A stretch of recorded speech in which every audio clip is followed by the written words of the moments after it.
إنما المؤمنون الذين إذا ذكر الله وجلت قلوبهم وإذا تليت عليهم آياته زادتهم إيمانا وعلى ربهم يتوكلون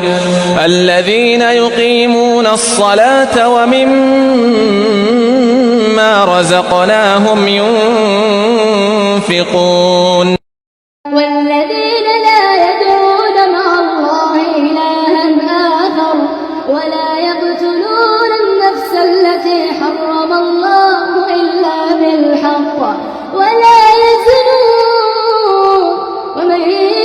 يفعل ذلك يلقى أثاما يضاعف له العذاب يوم القيامة ويخلد فيه مهانا إلا من تاب وآمن وعمل عملا صالحا فأولئك يبدل الله سيئاتهم حسنات